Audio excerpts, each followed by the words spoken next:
Ninajituliza mbele zako na kuruhusu imani ikuwe mahali ambapo wasiwasi ulikuwa umejaa hapo awali. Ninajisalimisha kwa wakati huu kwako, nikiamini kwamba uko karibu, unanisikiliza na wewe ni mwaminifu. Kuna faraja katika kujua kwamba sihitaji kukuvutia wala kujieleza mbele zako.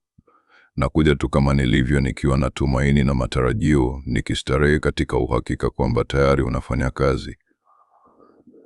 Baba Mungu, tunakushukuru kwa jinsi ulivyo. Wewe hubadiliki katika ulimwengu unaobadilika. Wewe ni thabiti wakati kila kitu kingine kinaonekana kutokuwa na uhakika.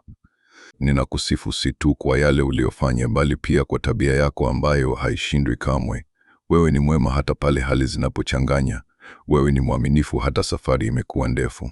Neno lako linanikumbusha kwamba Yesu Kristo ni yeye yule jana, leo na hata milele, na ukweli huo unaimarisha moyo wangu asubuhi ya leo.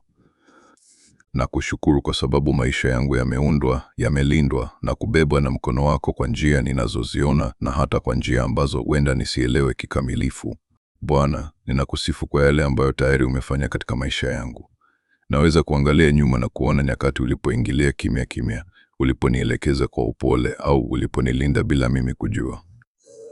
Ulinipa nguvu nilipohisi dhaifu, hekima nilipokuwa na mashaka, na neema nilipokosea. Neno lako linasema kwamba umekuwa msaada wangu mpaka sasa, na ninashuhudia kwamba hilo ni kweli. Kila ombi lililojibiwa, kila somo nililojifunza, kila mlango uliofunguliwa na kufungwa umekuwa sehemu ya uongozi wako wa upendo.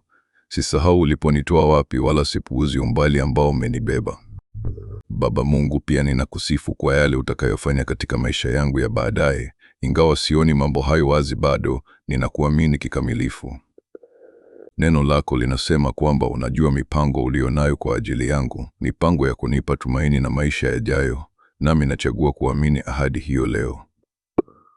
Ninaweka maisha yangu ya baadaye mikononi mwako bila hofu. Ninaamini wakati wako, mchakato wako na kusudi lako.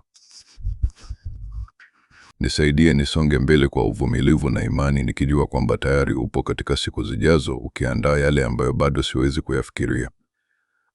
Kadiri siku hii inavyoendelea, Bwana, acha shukrani zibaki katikati ya moyo wangu. Nifundishe nikusifu katika wakati wa sasa, nikuamini kwa siku zijazo, na nikukumbuke katika kila majira.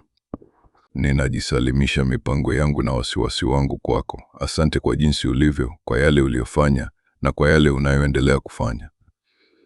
Ninaingia katika siku hii nikiwa na ujasiri, matumaini na shukrani, nikijua kwamba maisha yangu yako salama mikononi mwako.